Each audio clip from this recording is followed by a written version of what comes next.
अल्हम्दुलिल्लाहि व कफ़ा व सलामुन अला इबादिहिल्लज़ीना इस्तफ़ा खुसूसन अला सय्यिदिर रुसुलि व ख़ातमिल अंबिया व अला आलिहि व अस्हाबिहि अत्क़िया अम्मा बाद।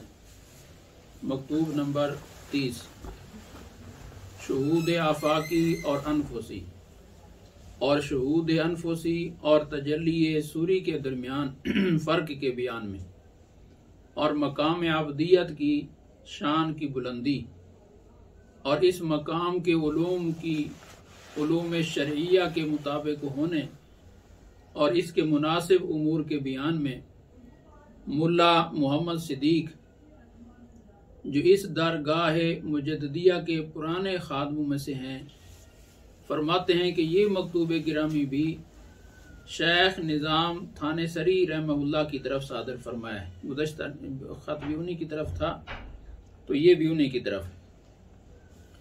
शर्रफ़कुमुल्लाह सुब्हानहु बेकमालिल इत्तिबाइल मुहम्मदिय्य व ज़य्यनकुम बिज़्ज़िय्यिस सनिय्यिल मुस्तफ़विय्य अलैहि व अला आलिहि मिनस सलावाति अफ़ज़लुहा व मिनत तहियाति अकमलुहा, जिसका तर्जुमा यह है हक़ सुब्हानहु व तआला आपको हज़रत मोहम्मद मुस्तफ़ा अहमद मुज्तबा सल्लल्लाहु अलैहि व आलिहि वसल्लम की कामिल इत्तिबा से मुशर्रफ फरमाए और आपको हज़रत सल्लल्लाहु अलैहि वसल्लम की रोशन वज़ाकता और लिबास से आरास्ता फरमाए।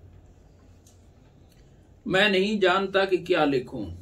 अगर अपने मौला ताला व तक़द्दस यानी अल्लाह ताला की पाक बारगाह की निस्बत कोई बात जुबान पर लाऊं तो झूठ और बहतान होगा।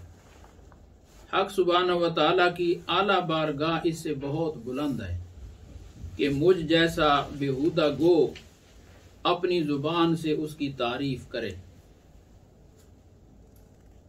चूं यानी मिसल वाला, बेचून यानी बेमिसल के बारे में क्या बयान करे, यानी मैं मिसल वाला हूं, अल्लाह ताला बेमिसाल है। मोहदस यानी फानी, कदीम के मुताले क्या ढूंढे। मकानी यानी महदूद, ला मकानी के बारे में कब तक दौड़े। बेचारा अपनी जात से बाहर कुछ नहीं रखता और अपने आप के अलावा किसी चीज में कुछ गुजर नहीं रखता। यानी इंसान की हकीकत इतनी है। आगे शेर लिखा है फारसी में जिसका तर्जुमा यह है कि जर्रा खा नेक हो या बद मगर उम्र भर दौड़े रहेगा बस वहीं। जर्रा जर्रा ही रहना है। ये माना भी सैरे अनफुसी में हासिल होते हैं। ये माना भी सैरे अनफुसी में हासिल होते हैं जो कि काम की इंतहा में मुयस्सर होती है। सैरे आफाकी यानी अपने आप से बाहर अल्लाह ताला को ढूंढें और अनफुसी यानी अपनी जात के अंदर हक ताला को ढूंढें। ये सैरे अनफुसी है। और अल्लाह ताला की मार्फत कैसे खुलेगी? जितनी जितनी खुलेगी अल्लाह ताला की मार्फत अपने अंदर, तो अपना वजूद बेकार और फानी और खाली नजर आएगा, क्योंकि अल्लाह ताला के सामने उसकी कोई हैसियत नहीं है। तो वो सारे कमालात और खूबियां उधर की हैं, अल्लाह ताला की हैं। तो इसको सारे अब ये ऊपर जो अल्फाज फरमाए हैं कि मैं कुछ नहीं, फानी हूँ, मैं महदूद हूँ, मैं मकानी हूँ और मेरा कुछ नहीं, मेरे पास कुछ नहीं, ये अपनी हकीकत खुली है। तो ये फरमाते हैं ये सैर अनफुसी आदमी पर जब खुलती है तो उस वक़्त ये हकीकत अपने ऊपर खुलती है। और सैर अनफुसी काम की इंतहा में मुयस्सर आती है। यानी ये सैर अनफुसी भी पहले दिन नसीब नहीं हो जाती, ये भी साले को आखिर में आकर नसीब होती है कि मैं कुछ नहीं, मेरा कुछ नहीं, अल्लाह ताला है और सब कुछ अल्लाह ताला का ही। हजरत ख्वाजा बुजुर्ग ख्वाजा बहाउद्दीन नक्शबंद क़द्दसल्लाहु ताला सिर्रहुल अक़दस ने फरमाया है कि अहलुल्लाह फना और बका के बाद जो कुछ देखते हैं अपनी जात में देखते हैं। और जो कुछ पहचानते हैं अपनी जात में पहचानते हैं। उसका मतलब यही है, यानी उनको सैर अनफुसी नसीब हो जाती और उनकी हैरत अपने वजूद में होती है। अपने वजूद में उनकी हैरत होती है, मतलब यह है कि अपने वजूद को वो खाली पा रहे होते, इसलिए कि अल्लाह ताला के कमालात के सामने वजूद तो खाली नजर आना है। वफी अनफुसिकुम अफला तुबसिरून, और क्या तुम अपने नफ्सों में नहीं देखते हो? अल्लाह ताला फरमा रहे हैं, यानी अपने आप में देखो, तुम्हारा सब कुछ अपने आप में मौजूद है। इससे पहले जो सैर भी है वो सैर आफाकी में दाखिल है, यानी बाहर के जहान में अल्लाह ताला की कुदरतों का जो मुशाहदा किया है वो आफाकी है, जिसका हासिल कुछ हासिल ना होना है, जिसका हासिल कुछ हासिल ना होना है, यानी अल्लाह ताला के कमालात को देखा बस और यही पाया कि मैं खाली हूं। और यहां बेहासिली के लफ्ज का इतलाक असल मतलब के हासिल होने की निस्बत से है, वरना वो मिन जुमला शरायत और आमादा करने वाले उमूर के है। यानी ये जो हम लफ्ज बोल रहे हैं कि इसको बेहासिल है, कुछ हासिल नहीं है, तो इसका मतलब ये कि असल मकसूद जो असल मतलूब है वो हासिल नहीं, वरना तो उसको अनवारात हासिल हैं, कमालात हासिल हैं, जो कुछ भी हासिल है अल्लाह ताला की इन आयात में से। लेकिन जो उसका मतलूब है, जो जिसका चीज का वो तालिब है, वो उसको हासिल नहीं।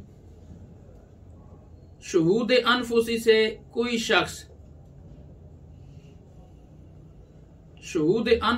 कोई शख्स वाहम में ना पड़े और इसको तजल्ली सूरी के शहूद की मानद,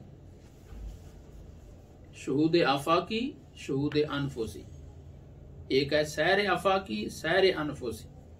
अब तक हमने लफ्ज पढ़ा सैर अनफुसी, अपने अंदर सैर करो, अपने अंदर सैर करो और हक ताला को अपने अंदर पाओ। तो अपने अंदर जब पाओगे तो ये बन जाएगा शहूद अनफुसी, यानी अल्लाह ताला का दीदार। शहूद माना देखना, अपने रब को, अपने अल्लाह को अपने अंदर ढूंढो और अपने अंदर देखो। तो शहूद आफाकी भी है, शहूद अनफुसी भी है।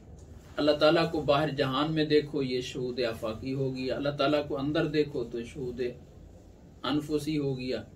तो हमारे हजरात का कहना यह है कि शहूद अनफुसी है, यानी बंदा अपने अंदर अपने अल्लाह को पाता है।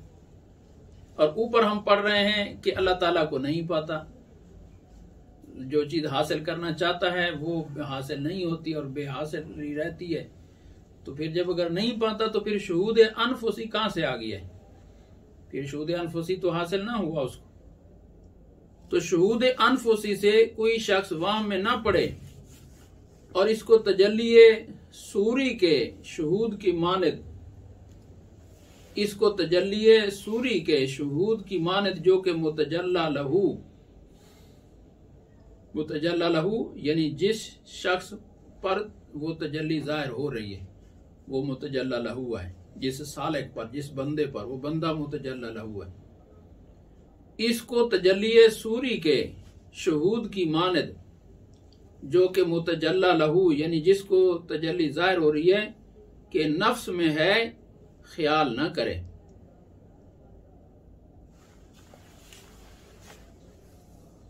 ऐसा हरगिज नहीं है। तजल्ली सूरी खा किसी किस्म की हो, सैर आफाकी में दाखिल है। यानी अल्लाह ताला की तरफ से अगर तजल्ली सूरी ज़ाहिर होती है तो हम उसको भी सैर शहूद अनफुसी नहीं कहेंगे, उसको भी शहूद आफाकी कहेंगे। वो सैर आफाकी है। तजल्ली सूरी खा किसी किस्म की हो, सैर आफाकी में दाखिल है और इल्मुल यकीन के मर्तबा यानी मकाम में हासिल होती है। और शहूद अनफुसी हक़ुल यकीन के मकाम में है, जो कि कमाल के मर्तबों की इंतहा है। यकीन के भी दर्जे हैं। यकीन एक कहते ना, मुझे इस बात का यकीन है, यकीन के भी फिर मरातब हैं, दर्जे हैं। छोटा यकीन, उससे ऊपर दरमियाने दर्जे का यकीन, उससे ऊपर आला दर्जे का यकीन। तो ये यकीन है, हक़ुल यकीन, ऐनुल यकीन। तो इल्मुल यकीन, नीचे वाला इल्मुल यकीन है, फिर ऐनुल यकीन है, फिर हक्कुल यकीन है। तो ये यकीन के भी दर्जे हैं। तो जो आखिरी दर्जा है वो हक्कुल यकीन है। तो हक्कुल यकीन जो है ये शहूद अनफुसी है, इसको शहूद अनफुसी कहते हैं। और शहूद अनफुसी हक्कुल यकीन के मर्तबा में है, जो कि कमाल के मर्तबों की इंतहा है। और शहूद का लफ्ज इस जगह इबारत के मैदान की तंगी की वजह से बोला गया है, वरना जैसा कि इनका मतलब बेचून और बेचगूं यानी अल्लाह ताला बेमिसल और बेमिसाल है, उस मतलब के साथ उनकी निस्बत भी बेचून और बेचगूं है। यानी हमारा मतलूब अल्लाह ताला है, तो अल्लाह ताला बेचून है। तो अब हम कह रहे हैं, लफ्ज बोल रहे हैं शहूद का माना तो होता है हाजिर होना। और किसी के पास जब आदमी हाजिर होता है तो उसके साथ होता है, उसको देख रहा होता है, उसे बोल रहा होता है। तो शहूद अनफुसी का माना यह है कि वह अपने अंदर अपने अल्लाह को पा रहा है। तो फरमाते हैं कि अब इस लफ्ज के अलावा हमारे पास और लफ्ज कोई नहीं है, इसलिए हम शहूद का लफ्ज बोल रहे हैं, वरना यह लफ्ज शहूद का भी यहाँ बोलना ठीक नहीं। अल्फाज की तंगी की वजह से इसके अलावा और कोई लफ्ज नहीं बोल रहे, इसलिए कि हम बंदा वो चून है, बेजनी उसकी हकीकत है, और वो एक मिसल है, उसका वजूद है। और अल्लाह ताला बेचून है, तो बेचून जात के साथ इस चून वाले को क्या मुनासबत हो जाएगी।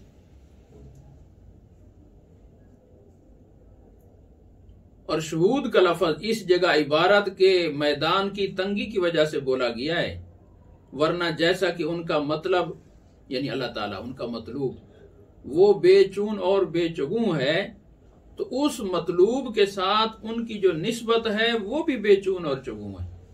हमारी अपने अल्लाह से एक निस्बत है, एक ताल्लुक है, और वो ताल्लुक ऐसा है कि हम उसको अल्फाज में बयान नहीं कर सकते, क्योंकि जब खुद अल्लाह ताला की जात को अल्फाज में बयान हम नहीं कर सकते, तो उस जात के साथ जो हमारा राब्ता है, ताल्लुक है, उस ताल्लुक के लिए भी कोई लफ्ज नहीं बोले जा सकते। लेकिन कोई ना कोई लफ्ज तो बोलना ही है, तो उसके लिए लफ्ज बोल दिया गया शहूद का। चून को बेचून की तरफ कोई राह नहीं है। आगे शेर लिखा मसनवी का, जिसका तर्जमा यह है, इत्तिसाल अल्लाह ताला का इंसान से है कुछ ऐसा कब बयान में आ सके। यानी अल्लाह ताला का बंदे से इत्तिसाल ऐसा है कि बयान में नहीं आ सकती।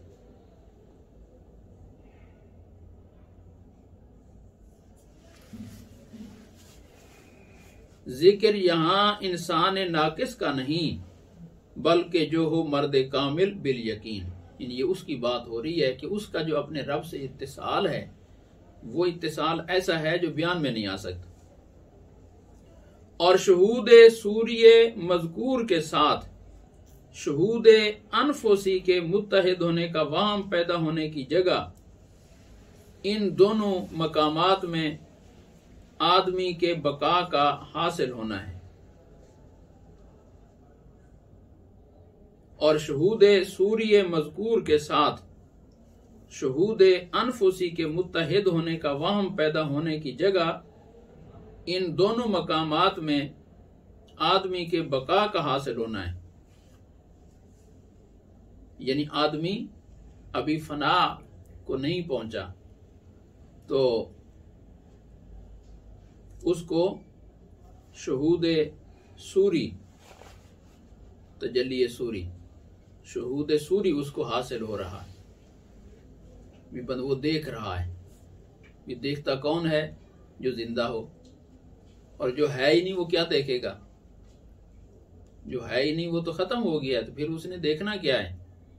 तो वो शहूद सूरी जब उसको हासिल हो रहा है, इसका मतलब यह कि बंदा खुद मौजूद है, अपने आप के वजूद, अपने वजूद को पा रहा है, तो अल्लाह ताला का मुशाहदा कर रहा है। तो ये तो अभी बाकी है, अभी इसकी बका की ये गोया के खबर दे रहा है। तो ये फरमा रहे हैं कि तो गोया अभी ये फना का जो मकाम है वो अब इसको कामिल हासिल नहीं हुआ। तो शहूद सूर्य मजकूर के साथ शहूद अनफुसी के मुत्तहिद होने का वहम पैदा होने की जगह, इन दोनों मकामात में आदमी के बका का हासिल होना है कि अभी आदमी बाकी है, क्योंकि तजल्ली सूरी मुतजल्ला लहू को यानी साले को फना करने वाली नहीं। जब तजल्ली सूरी उस पर आती है तो बंदा अभी तक फना के मकाम को नहीं पहुंचा, तो अभी वो बाकी है, तो वो मुशाहदा कर रहा है, तो उसको तजल्ली सूरी को देख रहा है, तो ये शहूद सूरी हो गया। तो शहूद सूरी हो गया और उसी को बाहर देख रहा है तो वो आफाकी है, अंदर देख रहा है तो वो शहूद अनफुसी हो गया, तो वो एक ही बन गए। लेकिन इसका माना यह है कि बंदा अभी तक बाकी है, तभी तो देख रहा है। अगरचे कुयूद में से किसी कैद को किसी कदर दूर कर देती है, लेकिन फना की हद तक नहीं पहुंचाती, यानी तजल्ली सूरी जो है वो फना तक नहीं पहुंचाती बंदे को। बस इस तजल्ली में सालिक के वजूद का बाकी रहना वो पाया जाता है, और सैर अनफुसी खुद पूरी पूरी फना और कामिल तरीन बका के बाद है। और सैर अनफुसी कि बंदे को अपने अंदर सैर हासिल हो, तो सैर अनफुसी तब हासिल होती है जब फना कामिल हो जाए और बका बिल्कुल ना रहे, बंदा अपने आप को कामिल तौर पर अपने आप से गुम हो जाए और खुद को फना पाए। फिर जब खुद को फना पाएगा तो फिर एक सैर नसीब होगी उसको। तो सैर अनफुसी खुद पूरी पूरी फना और कामिल तरीन बका के बाद है। बस नाचार मार्फत की कमी की वजह से इन दोनों बकाओं में फर्क नहीं कर सकते।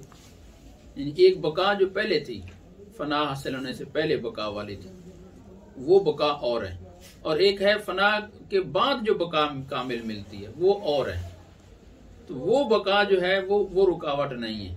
पहले वाली जो बका थी उसमें अभी इंसान खुद को बाकी पा रहा था, तो वो नाकिस बका है, और फना हासिल होने के बाद जो बका हासिल होती है वो कामिल बका है। तो बस नाचार मार्फत की कमी की वजह से इन दोनों बकाओं में फर्क नहीं कर सकते। फिर देखिए, और सैर अनफुसी खुद पूरी पूरी फना यानी कामिल फना और कामिल तरीन बका के बाद है, इसके बाद आती है सैर अनफुसी। बस नाचार मार्फत की कमी की वजह से इन दोनों बकाओं में फर्क नहीं कर सकते, इसलिए मजबूरन इत्तिहाद यानी एक होने का हुक्म लगा देते हैं। एक होने का हुक्म लगा देते, किसके एक होने का? ये दोनों बकाओं का, और शहूद आफाकी और सैर अनफुसी। हालांकि शहूद आफाकी तजल्ली सूरी वो जो है वो आफाकी में दाखिल है, और सैर अनफुसी बाद की चीज है।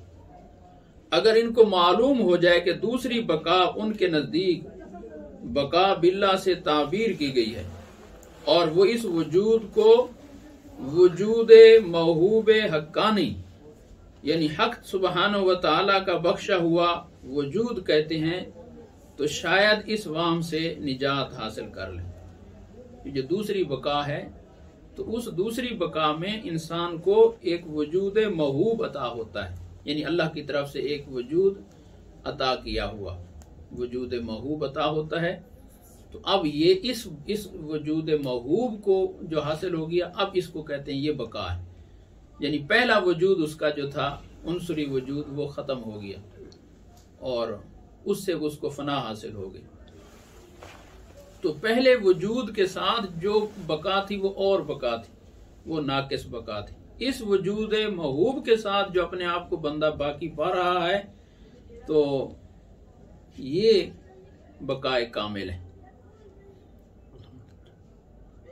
अगर इनको मालूम हो जाए कि दूसरी बका उनके नजदीक बका बिल्ला से ताबीर की गई है, दूसरी बका को बका बिल्ला भी कह सकते हैं, और वो उस वजूद को वजूद महूब हक्कानी यानी हक सुब्हानहू व तआला का बख्शा हुआ वजूद कहते हैं, तो शायद इस वाम से निजात हासिल कर। इस मजमून से कोई शख्स ये ना समझे कि बका बिल्ला से मुराद ये है कि सालिक अपने आप को हक ताला व तकद्दस का आयन पाए, ऐसा हरगिज नहीं है।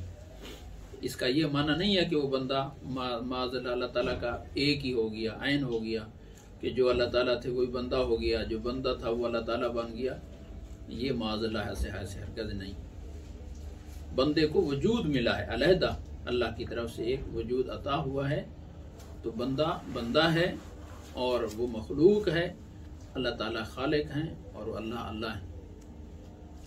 इस मजमून से कोई शख्स ये न समझे कि बका बिल्ला से मुराद ये है कि सालिक अपने आप को हक ताला व तकद्दस का ऐन पाए, ऐसा हरगिज नहीं है। अगर इस गिरोह की बाज इबारतों से ये मतलब भी जाहिर होता हो तो हम इसके जवाब में कहते हैं कि ये बका यानी अपने आप को हक ताला का ऐन मालूम करना, ये जज्बा के मकाम में बाज हजरात को इस्तेहलाक और इज़्मिहलाल के बाद जो कि फना के मुशाबे है, दर हकीकत फना नहीं है। और अकाबिर नक्शबंदिया कद्दसल्लाहु ताला असरारहुम इसको वजूद अदम से ताबीर करते हैं, और ये हकीकी और कामिल फना से पहले हासिल होती है। इसका ज़ाइल होना मुमकिन है, बल्कि वो ज़ाइल होती रहती है। कभी इस फना को सालिक से ले लेते हैं और कभी इसको वापस दे देते हैं। और वो बका जो कामिल फना के बाद हासिल होती है और वो ज़ाइल होने से महफूज और खलल वाक़े होने से मामून है, इन बुजुर्गों यानी अकाबिर नक्शबंदिया की फना दायमी फना है। ये हजरात आयने बका में फानी हैं और आयने फना में बाकी हैं, और जो फना और बका ज़िवाल पजीर हैं वो अहवाल और तलवीनात में से हैं, और हम जिस फना का जिक्र कर रहे हैं वो ऐसी नहीं है। तो बाज लोगों पर ये चीज होती है कि वो अपने वजूद को हक ताला के वजूद का आयन समझने में गलत फहमी में मुबतला हो जाते, जिसको वहदतुल वजूद का लफ्ज़ दिया जाता है, वहदतुल वजूद।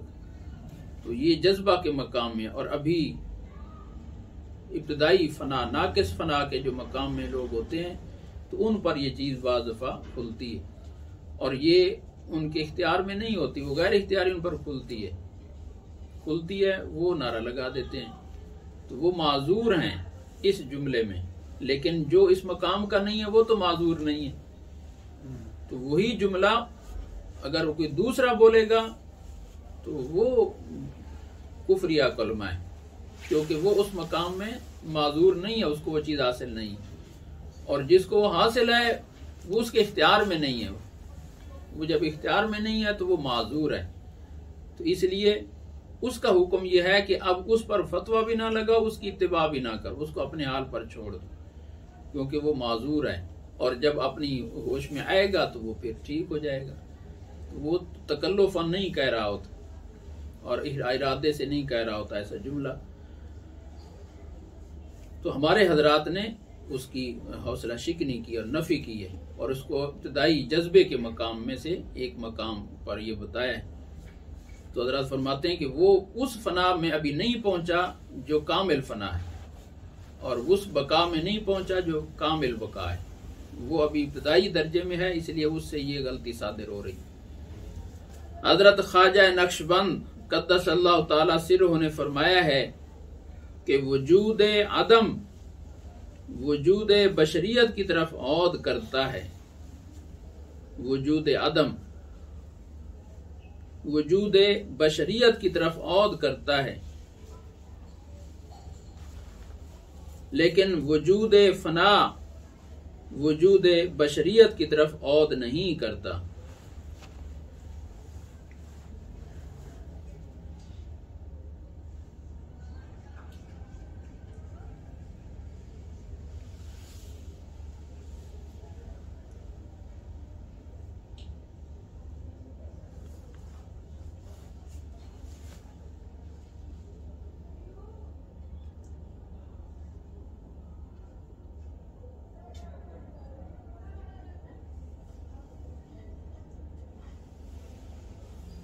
वजूद आदम, हजरत ख्वाजा नक्शबंद बुखारी रहमहुल्लाह ने फरमाया कि वजूद आदम वजूद बशरियत की तरफ औद करता है। वजूद अदम की तशरीह नीचे लिखी है हाशिया में कि जानना चाहिए कि अदम इस सिलसिला आलिया के अकाबिर की वारतों में आता है और इससे मुराद उस इसमें इलाही जल्ला शानहू की हस्ती का वरूद है जो कि आरिफ का मबदा तअय्युन है। किसी पर्दे के पीछे से जज्ब और मोहब्बत के रास्ते से मुदरिकाए सालिक पर वारिद होता है, जिसके पहलू में सालिक की हस्ती छुप जाती है और सालिक अपने आप को और अपने औसाफ को गुम कर देता है और नहीं पाता। यानी जिस अल्लाह ताला के नाम की जरिए से सालिक पर वो वरूद हुआ है और उसकी तजल्लियात का वरूद हुआ है जिस अल्लाह ताला के नाम के जरिए से, तो वो सालिक उस नाम के पीछे खुद को छुपा लेता है और वो नाम सामने हो जाता है। और वजूद अदम से मुराद उस हस्ती का साबित होना है, यानी वो वजूद व बका जो अदम पर मुरतब होती है। और ये भी इहतमाल है कि वजूद अदम से मुराद हालत अदमिया के साथ मुतहक्कक होना हो, यानी दूसरा माना ये भी है। यानी एक तो ये कि अल्लाह ताला के जो जिस नाम के पीछे सालिक ने अपने आप को छुपा लिया है, तो वो अल्लाह ताला का जो नाम है वो है वजूद अदम। और दूसरा ये है कि सालिक ने अपने आप को गुम पाया, बस ये गुम पाना ही एक किस्म का वजूद है। यही गुम ना होना अपने आप में, ये गुम पाना यही अदमियत का यही अदम है और यही अदम ही उसका वजूद है।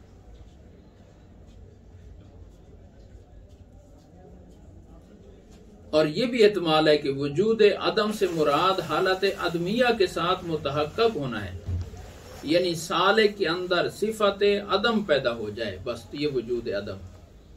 और ये अदम और वजूद अदम बमाना अव्वल जिहत जज्बा में फना और बका है।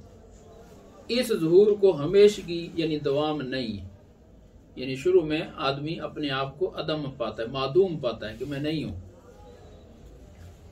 तो ये शुरू में होता है। बस जो फना और बका इस पर मुरतब होगी वो भी दायमी नहीं होगी।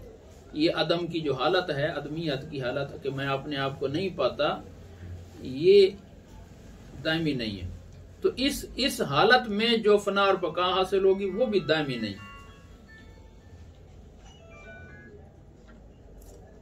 और वजूद बशरियत की तरफ औद करने से महफूज नहीं होगी। यानी ये जो आप आज पा रहा है अपने आप को अदम, तो कल को फिर वो वापस अपने आप को पाएगा, तो दोबारा फिर बशरियत की तरफ आ जाएगा। जब तक वो ज़ुहूर वाक़ई है उस वक़्त तक सालिक की हस्ती छुपी हुई है, यानी वो जो अल्लाह ताला के नाम का आगे पर्दा आ गया था, ज़ुहूर आ गया था, वो ज़ुहूर जब तक है तो अपने आप को इसने छुपाया हुआ है, ये समझता है मैं नहीं हूं, तो ये उस वक़्त तक अपने आप से बेखबर है। और जब वो ज़ुहूर पुशीदा हो जाएगा, अल्लाह ताला का इसमें इलाही हट जाएगा, तो वजूद बशरियत फिर औद कराएगा। तो इस तरह से वजूद अदम यानी अपने आप को ना पाना, ये वजूद अदम है। तो वजूद अदम वजूद बशरियत की तरफ औद करता है, यानी आज अपने आप को नहीं पा रहा, लेकिन जब क्यों अल्लाह ताला के उस इस मुबारक के पीछे छुप गया पर्दे, और जब वो इस मुबारक हटेगा फिर अपने आप को पाएगा, तो फिर अपने आप को बशर देख रहा है। तो ये है कि वजूद अदम वजूद बशरियत की तरफ लौट आया है, इसका ये मतलब हुआ। तो हजरत ख्वाजा नक्शबंद कुद्दस सिरहू ने फरमाया है कि वजूद अदम वजूद बशरियत की तरफ लौटता है, औद करता है, लेकिन वजूद फना वजूद बशरियत की तरफ औद नहीं करता। यानी अपने ये जो फना और बका हासिल होती है, कामिल फना और बका, उसके बाद फिर बशरियत की तरफ और रुजू नहीं होता, वो फिर नहीं लौटता।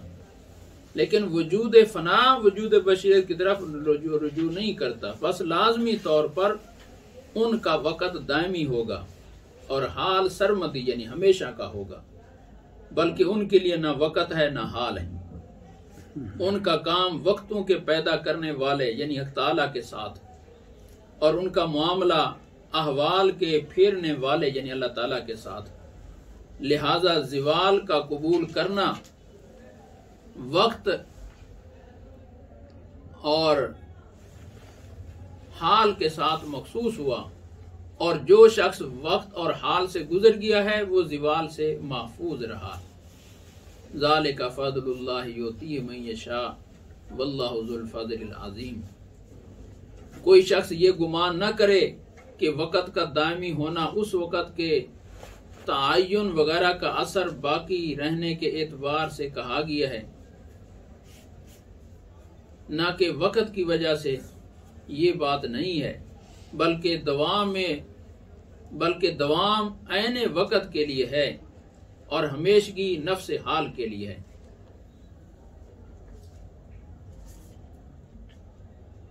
कोई शख्स ये गुमान न करे कि वक़्त का दायमी होना उस वक़्त के तायुन वगैरह का असर बाकी रहने के एतबार से कहा गया है, न कि वक़्त की वजह से।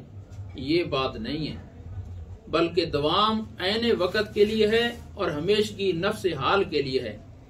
बेशक जन यानी गुमान किसी चीज की हकीकत को पहचानने का फायदा नहीं देता, यानी जन से कोई हक बात साबित नहीं होती, बल्कि हम कहते हैं कि बात जन गुनाह है। बात बहुत लंबी हो गई, अब हम असल बात की तरफ आते हैं और कहते हैं कि चूंकि हक ताला जल्ला शानहू की मुकद्दस बारगाह के मैदान में बात करने की मजाल नहीं है, इसलिए हम अपनी बंदगी के मकाम और जिल्लत और आजजी के बारे में बात करते हैं। जब अल्लाह की जात की हकीकत हमसे बुलंद है तो फिर हम अपनी बात क्यों ना करें कि इंसान के पैदा करने से मकसूद बंदगी के मामूलात बजा लाना है। बस मकसूद यही है कि इंसान बंदा रहे, अबदियत इसकी हकीकत है। और अगर इब्तिदा यानी शुरू और दरमियान में किसी को इश्क और मोहब्बत दिया गया है तो उससे मकसूद मा सिवल्लाह से उसका ताल्लुक कता करना है। मकसूद बंदगी है और इश्क और मोहब्बत इसलिए दिए गए हैं ताकि अल्लाह ताला से अपने ताल्लुक काट लें, गैरुल्लाह से, गैर मा सिवल्लाह ताला से। इश्क और मोहब्बत भी मकासद में से नहीं है, बल्कि अबूदियत यानी बंदगी का मकाम हासिल होने का जरिए हैं। ये भी इसी के रास्ते के जराए हैं। इंसान हक ताला शानहू का बंदा उस वक़्त बनता है जबकि मा सिवल्लाह की गिरफ्तारी और बंदगी से पूरी तरह आजाद हो जाए, पूरी तरह आजाद हो जाए।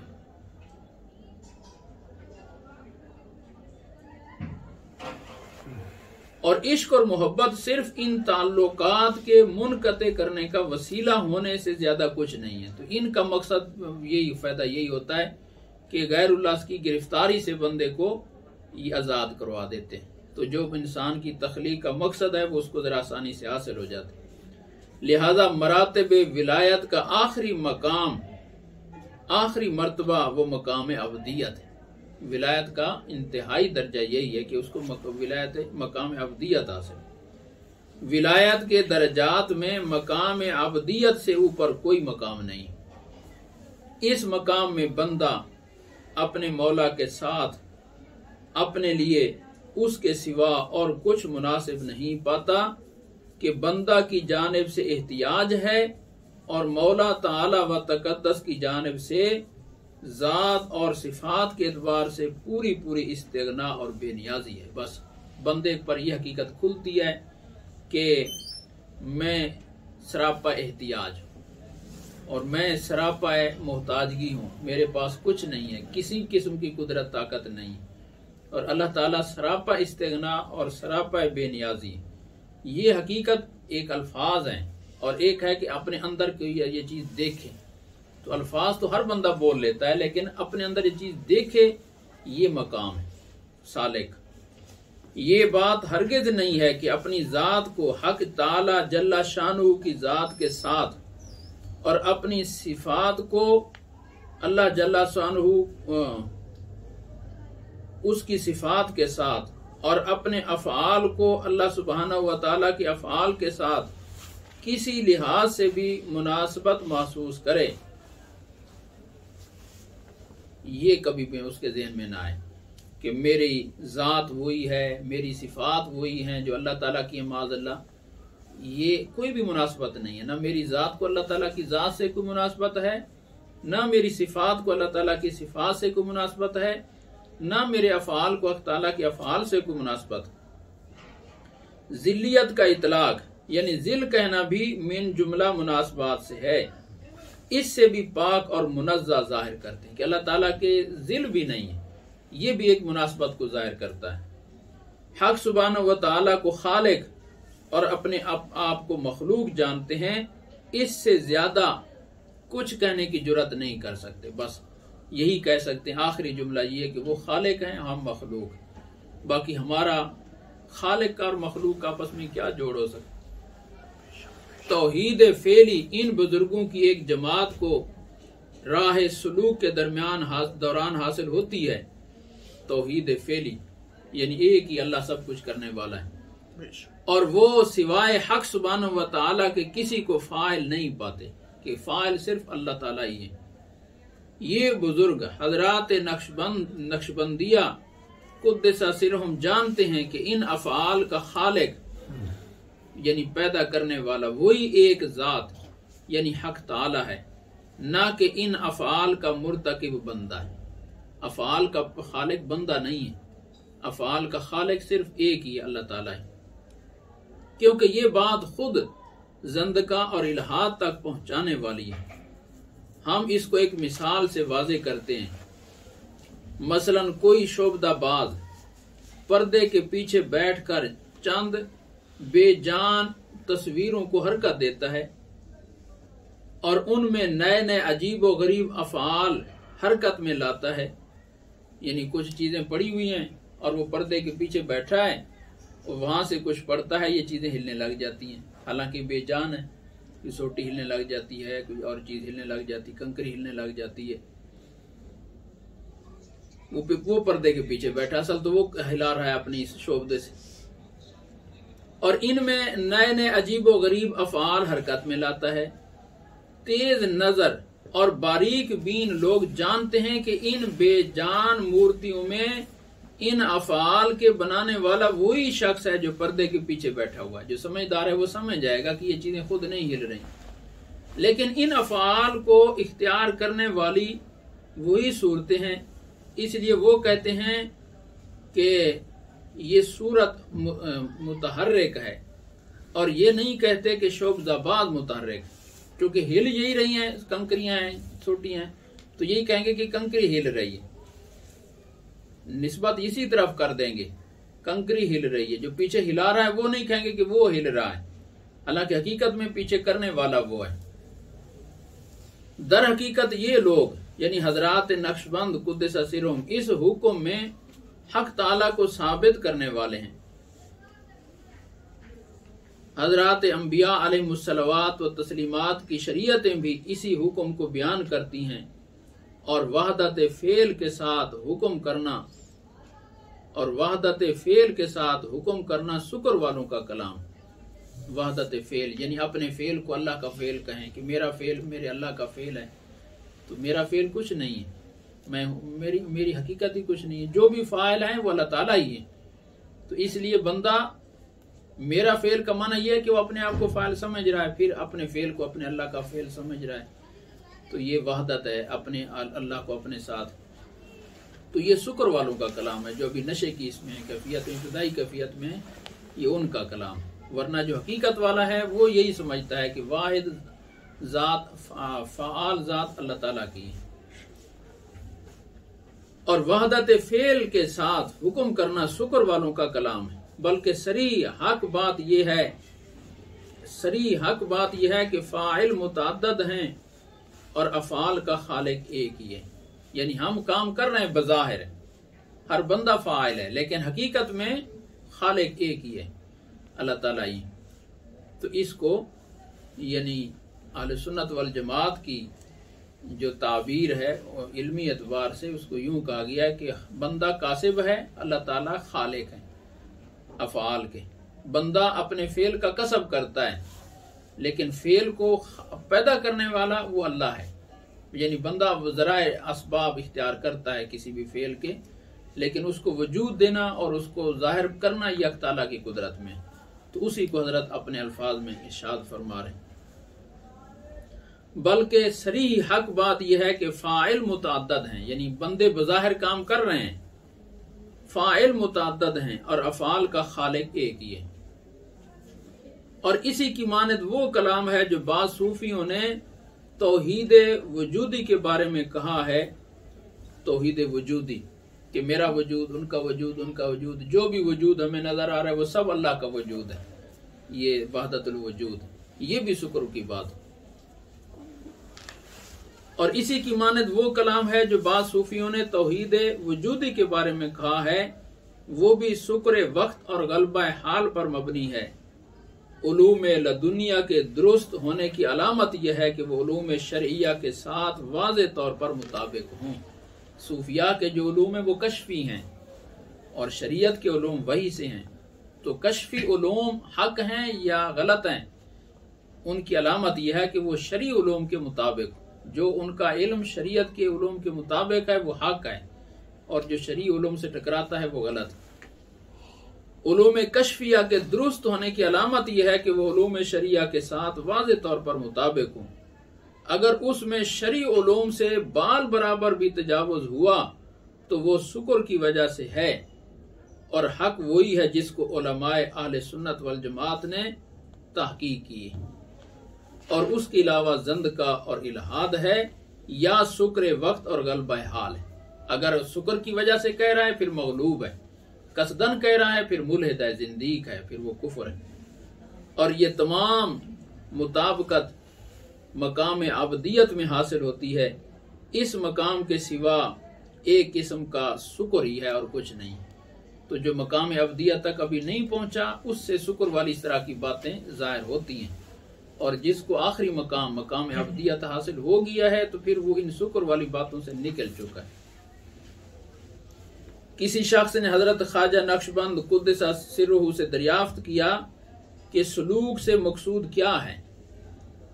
अब ये अजीब सवाल है, यानी जिक्र अज़कार सारा तसव्वुफ, इससे मकसूद क्या है? तो आपने फरमाया कि इजमाली मार्फत तफसीली हो जाए और इस्तेदलाली मार्फत कश्फी हो जाए।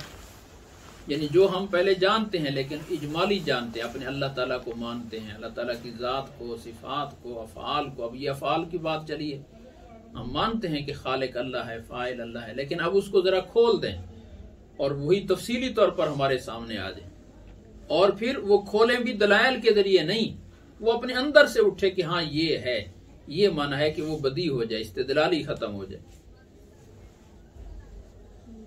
और ये नहीं फरमाया हजरत ने, ये नहीं फरमाया कि मारिफ शरिया से ज्यादा कोई और मार्फत हासिल हो जाए। ये तसव्वुफ का मकसूद है कि जितनी बातें शरीयत ने बता दी वो तो बता दी, अब उससे आगे वाली हम कशफ से मालूम कर लें या तसव्वुफ से मालूम, ये नहीं बताया कि उससे आगे है कुछ नहीं बंदे के लिए इस जान में, वही है जो बस अल्लाह ताला ने खुद बता दिया है। ये नहीं फरमाया कि मारिफ शरिया से ज्यादा कोई और मार्फत हासिल की जाए, अगरचे रास्ते में उलूम शरिया पर जायद उमूर पैदा होते हैं, यानी और कई की चीजें खुलती हैं नई, लेकिन उनके सही होने की अलामत वही है कि वो शरीयत के मुताबिक। लेकिन अगर ये हजरात इंतहाए मकसूद तक पहुंचा दिए जाएं तो ये जायद उमूर मुंतशिर और नापैद हो जाए। ये रास्ते में जो चीजें खुलती हैं ये रास्ते की हैं, इंतहा नहीं है। आखिरी मकाम क्या है? मकाम अबदियत। जब बंदा वहां पहुंचता है फिर इन चीजों को कोई हैसियत नहीं देता जो रास्ते की चीजें थी, फिर वो इसको ये खिलौने लगते हैं। तो ये जायद उमूर मुंतशिर और नापैद हो जाए और वही मारिफ शरिया तफसीली तौर पर मालूम हो जाते हैं और इस्तेदलाल की तंगी से निकल कर कशफ के वसी मैदान में आ जाते हैं। अब जो उसको मकाम आखिरी हासिल है वो पहले भी हासिल था, लेकिन पहले दलील के जोर पर हासिल था, अब वो उसको खुल कर आ गई, कशफी तौर पर आ गई। यानी जिस तरह नबी करीम सल्लल्लाहु अलैहि वसल्लम इन उलूम को वही से अखज़ फरमाया करते थे, ये हजरात इल्हाम के तरीक पर इन उलूम को असल से यानी हक ताला से अखज़ करते हैं। उलमा ने इन उलूम को शरीयतों से अखज़ करके इजमाल के तौर पर बयान किया है। यही उलूम जिस तरह अंबिया अलैहिमुस्सलावात व तस्लीमात को तफसीली और कशफी तौर पर हासिल थे, इन बुजुर्गों को भी इसी तरह हासिल हो जाते हैं। इसमें भी कुछ तफसील आ जाती है। इनके दरमियान सिर्फ इसालत और तबीयत का फ़र्क है, यानी अम्बिया अलैहिस्सलातु वस्सलाम को इसालतन हासिल हैं और औलिया अल्लाह को अम्बिया किराम अलैहिस्सलाम की मुताबत से हासिल हो जाते हैं। इस किस्म के कमाल के लिए कामिल औलिया में से बाज़ को कई सदियों और बहुत ज़मानों के बाद मुंतखब फरमाते हैं। यानी ये चीज़ें अल्लाह ताला हर पर नहीं खोलते, बल्कि इसके लिए भी अल्लाह पाक कोई बंदा सदियों बाद पैदा करते हैं जिस पर अल्लाह पाक ये उलूम खोलते हैं इल्हाम के जरिए। वही उलूम खोले जो अंबिया अलैहिस्सलाम पर खोले थे और कशफ के जरिए खोले, इल्हाम के जरिए खोले। अब वो इल्हाम सही है या गलत है, उसकी निशानी शरीयत के मुआफिक होना है कि उलूम शरिया के अगर मुआफिक हैं तो सही है, वरना गलत। जी चाहता था कि एक इजमाली इस्तिदलाली मसला को मुफस्सल लिखूं, लेकिन कागज ने कोताही की। शायद हक सुब्हानहू व तआला की कोई हिकमत इसी में होगी। यानी हज़रत ने अब मिसाल दी है कि अल्लाह ताला औलिया अल्लाह पर भी इजमाली उलूम को कशफ के जरिए तफसीली तौर पर खोल देते हैं। तो फरमाया मैं उसकी एक मिसाल में तौर पर एक मसला इस तरह का लिखना चाहता था कि जो उलमा को मालूम है वही के जरिए से, जो हुजूर सल्लल्लाहु अलैहि वसल्लम ने बताए हुए हैं उलूम, उनके जरिए से मालूम है, और अल्लाह ने इस फकीर पर फरमाते खोला है इल्हाम के जरिए। और उसकी मैं अब तफसील ऐसी करूंगा कि बात वही होगी, लेकिन वो हजरात उनको इजमाल बयान कर रहे हैं, मैं उसको जरा मुफस्सल बयान कर दूंगा। अब जिस पर वो खुला नहीं है वो उस तफसील करने पर कादिर नहीं होगा, जिस पर अल्लाह ताला ने वो खोल दिया वो उस तफसील करने पर कादिर है। तो खुलासा क्या निकला कि ये चीज भी, यानी ये कशफ, तो इसको एक तो यूं कहते हैं कि उलमा को जो कशफ होता है वो इल्मी होता है। हजरात आम तौर पर ये होता है कि उलमा जब तसव्वुफ के रास्ते में चलते हैं तो उनका उमूमी कशफ इल्मी होता है। क्या माना, यानी जो उलूम वही के जरिए से अंबिया अलैहिस्सलाम को बताए गए हैं और वो उन्होंने किताबों में पढ़े हुए हैं, वही उलूम अब उसको अपने अंदर से फूटते हुए और अल्लाह की तरफ से इल्का नजर आते हैं, तो वही वो बदी हो जाते हैं और तफसीली हो जाते हैं। ये माना है उनका कशफ इल्मी होता है। तो एक तो ये, और दूसरी बात ये कि ये गैर इख्तियारी चीज है कि अल्लाह ताला किस पर कितना खोलें, और ये मकासद में से भी नहीं है, तसव्वुफ के मकासद में से भी नहीं है, क्योंकि हर बंदे को हासिल भी नहीं होती। अल्लाह ताला सदियों बाद ऐसा आदमी पैदा करते हैं।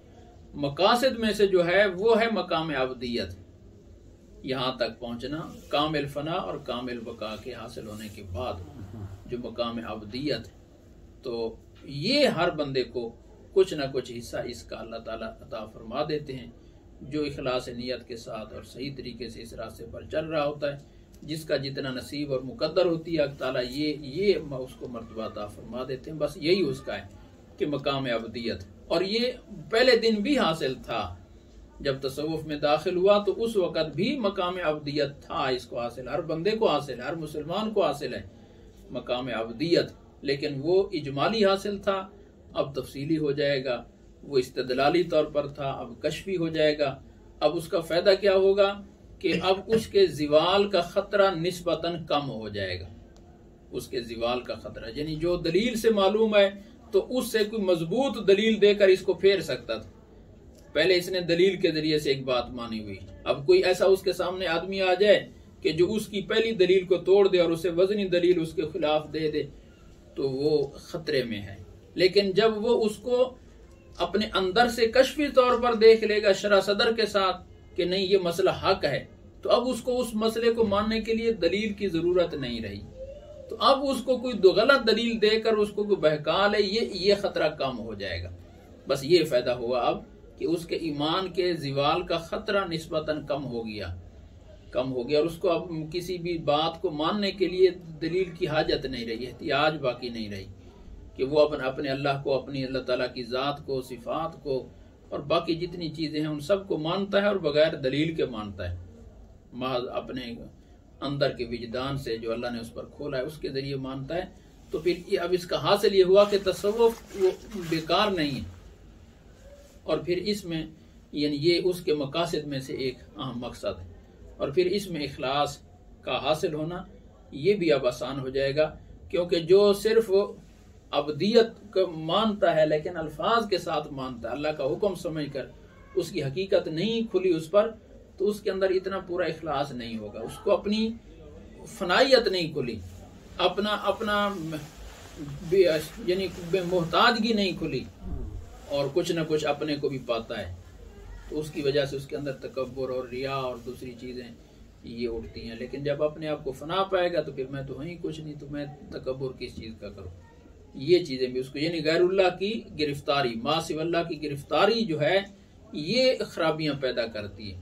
तो इन खराबियों से वो आज़ाद होकर अब मकाम अब्दियत को पाया है, तो इसके अंदर फिर बहुत सारे नुकसानात से हिफाजत है और बहुत सारे मुनाफे हैं।